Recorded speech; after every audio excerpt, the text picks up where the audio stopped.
কুমড়োর রেসিপি তো অনেক রকম ভাবে খেয়েছেন। কুমড়োর এই রেসিপিটি একদিন বানিয়ে খেয়ে দেখুন। রেসিপিটি বানালে গরম গরম ভাত, রুটি, পরোটা সবকিছুর সঙ্গে খেতে পারবেন। আর একবার বানিয়ে খেলে বারবার বানিয়ে খেতে ইচ্ছা হবে। চলুন দেখে নেওয়া যাক আজকের রেসিপি। নমস্কার, তাপসী রান্নাঘরে সকলকেই স্বাগত। শুরু করছি নতুন একটা দিনে নতুন একটা রেসিপি। আপনারা হয়তো এই মিষ্টি কুমড়োর অনেক রকম রেসিপি খেয়েছেন। আজকে আমি একটা ইউনিক রেসিপি আপনাদের সঙ্গে শেয়ার করব। কুমড়োর এই রেসিপিটি বানালে আপনারা গরম গরম ভাত, রুটি, পরোটার সঙ্গেও খেতে পারবেন। রেসিপি একদম নতুন ভাবে নতুন পদ্ধতিতে বানিয়ে নেব। তার জন্য আপনাদের এরকম পাকা একটু কুমড়ো নিতে হবে। কাঁচা কুমড়োটা নেবেন না, একটু পাকা কুমড়ো নেওয়ার চেষ্টা করবেন, তাহলে রেসিপিটি খেতে বেশি ভালো লাগবে। আর তার জন্য কুমড়োটা কিন্তু এইরকম করে আর একটু মোটা মোটা করে কেটে নিতে হবে। কুমড়োটা কেটে আমি ভালো করে ধুয়ে অনেকক্ষণ আগে রেখে দিয়েছি, তার জন্য দেখুন জলটা বেশ ভালোভাবে ঝরে গিয়েছে। কুমড়োর গায়ে কোনো জল নেই। এবার রেসিপি শুরু করব। বসিয়ে দিয়েছি একটা কড়াই। এখানে বড় 1 টেবিল চামচ আছে সাদা তিল, আর এখানে দিয়ে দেবো ছোট 1 টেবিল চামচ পোস্ত, আর দিচ্ছি কয়েকটা গোলমরিচ। এইগুলো দিয়ে ভালো করে একটু ভেজে নেব। ভালো করে বলতে যখনই দেখো হালকা একটু কালার চলে এসছে তখনই এটা নামিয়ে নিতে হবে। এইভাবে যদি কুমড়ো রান্না হয়, যে কুমড়ো খেতে পছন্দ করে না বন্ধুরা, সেও খাবে আঙুল চেটে। কুমড়োর এই নতুন রেসিপিটি খেতে অসাধারণ হয়। আমি যেদিন প্রথম বানিয়েছিলাম আমি নিজেই অবাক হয়ে গিয়েছি। তাই আজ আমি আপনাদের সঙ্গে আবার শেয়ার করছি। আজকের রেসিপির জন্য আমি নিয়ে নিয়েছি 400 গ্রাম কুমড়ো। কুমড়োটা এত ভালো যে দেখতে পরিমাণে অল্প হলেও ওজনটা অনেকটা। আপনারা আপনাদের পরিমাণ মতো কুমড়ো নিয়ে নেবেন। রেসিপিটি দেখার জন্য প্রথমে একটা লাইক দিয়ে ভিডিওটি শেষ পর্যন্ত আমার সঙ্গে থাকুন। ভিডিওটি শেষ পর্যন্ত দেখবেন, তাহলে বুঝতে পারবেন আমি রেসিপিটি কিভাবে করছি আর কখন কোন উপকরণটি দিচ্ছি। রেসিপিটি যদি আপনাদের কাছে ভালো লাগে তাহলে একটা কমেন্ট করে জানাবেন। আপনাদের একটা কমেন্ট, একটা লাইকে আমাকে নতুন নতুন ভিডিও করতে উৎসাহ দেয়। আর রেসিপিটি যদি খুব ভালো লেগে থাকে তাহলে বেশি বেশি শেয়ার করে দেবেন। দেখুন আপনাদের সঙ্গে কথা বলতে বলতে আমার কিন্তু ভাজা হয়ে গেছে। এবারে এটা নামিয়ে নিতে হবে, এর থেকে বেশি ভাজার কোনো দরকার নেই। এবার কড়াতে দিয়ে দিচ্ছি তেল। রান্নার পরিমাণ মতো তেল দিচ্ছি। রান্নাটা একদম সহজ সরল, কিন্তু খেতে হবে অসাধারণ। বেশ অল্প সময়ের মধ্যে কিন্তু রান্নাটা হয়েও যায়। তেলটা একটু ভালো করে গরম করে নেব। তেলটা গরম হয়ে গেছে, তেলটা একটু কড়ার চারপাশে দেখুন লাগিয়ে দিচ্ছি।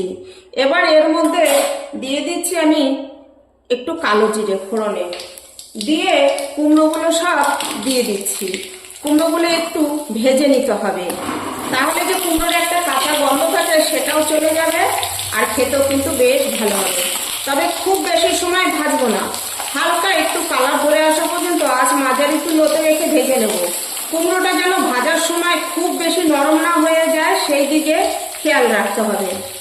ভেজে রাখা তিল, পোস্ত আর গোলমরিচ নিয়ে নিয়েছি। এখানে 1/2 ইঞ্চি আদাকে এরকম ছোট ছোট টুকরো করে নিয়ে নিয়েছি। নিয়ে নিচ্ছি মাঝারি সাইজের একটা টমেটো। এবার এটা অল্প করে জল দিয়ে পেস্ট করে নেব। এর মধ্যে দিয়ে দিচ্ছি 4-5টা কাঁচা পাকা লঙ্কা। ঝালটা আপনারা আপনাদের পছন্দ মতন দিয়ে নেবেন। দিয়ে দিচ্ছি অল্প করে জল। কুমড়োটার 1 পিঠ মোটামুটি ভাজা হয়ে গেছে, এবার একটু নেড়ে দিচ্ছি। কুমড়ো ঢাকা দিয়ে কিন্তু ভাজা যাবে না, তাহলে কুমড়ো বেশি সিদ্ধ হয়ে যাবে, আর রান্না করার সময় কিন্তু কুমড়ো একদমই গলে যাবে। আমার আজকের রেসিপি আপনাদের কাছে ভালো লাগলে, খুবই ভালো লেগে থাকলে বেশি বেশি শেয়ার করুন। আমার চ্যানেলে আসা নতুন বন্ধুদের কাছে আমার একান্ত অনুরোধ, আমার চ্যানেলটি সাবস্ক্রাইব করে আমার পাশে থাকুন। পাশে থাকা বেল আইকনটি প্রেস করে নোটিফিকেশনটি অন রাখুন। আমি যখনই এরকম নিত্য নতুন রেসিপি আপলোড করব পৌঁছে যাবে সবার আগে আপনাদের কাছে।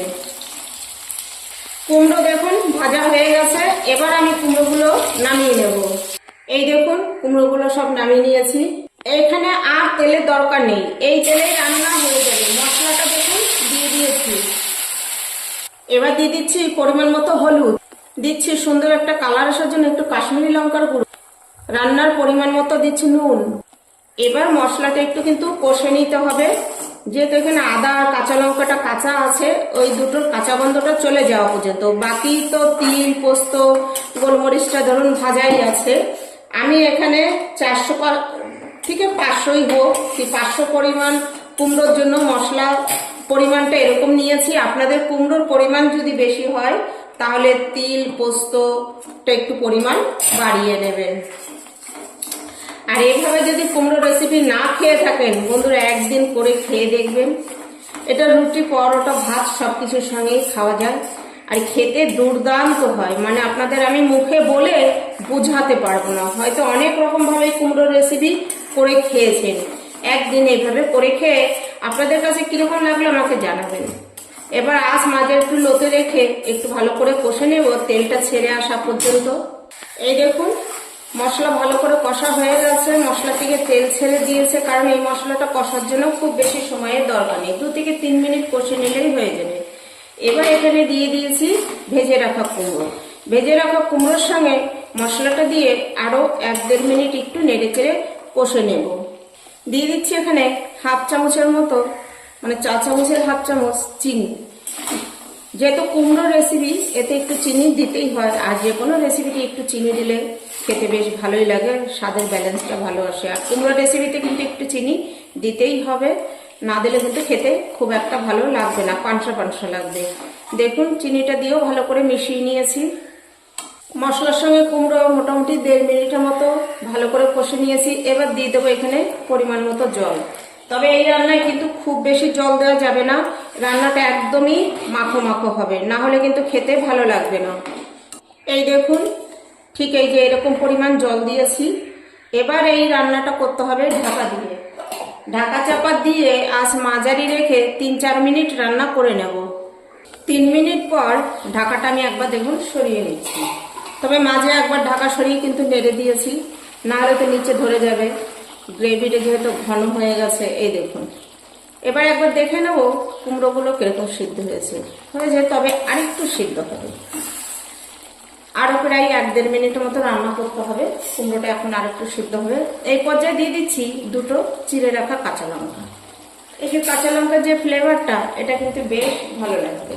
এবার ঢাকা চাপা দিয়ে আর 1-1.5 মিনিট রান্না করে নেব। এই দেখুন আমি ঢাকাটা এবার একটু সরিয়ে নিচ্ছি। 1.5 মিনিট পর আমি আবার আপনাদের দেখিয়ে দিচ্ছি। এই দেখুন আমার রান্না কিন্তু কমপ্লিট। তবে বন্ধুরা, আমি যেইটুকু তেল দিয়ে রান্না করেছি আপনারা কিন্তু আরো কম তেল দিয়েও রান্নাটা করতে পারবেন। যারা একদমই কম তেল খান তারাও কিন্তু করে খেতে পারবেন। এবার এটা আমি নামিয়ে নেব। এই দেখুন নামিয়ে নিয়েছি। দেখতেও যেরকম হয়েছে খেতে অসাধারণ হয় বন্ধুরা, আপনারা অন্তত একদিন বানিয়ে খান। আমি বারবার বলছি, বলতে গেলে আমি বাজি ধরে বলতে পারি এই রেসিপি আপনারা একবার খেলে এর স্বাদ আপনাদের মুখে পুরো লেগে থাকবে, আপনারা বারবার বানিয়ে খাবেন।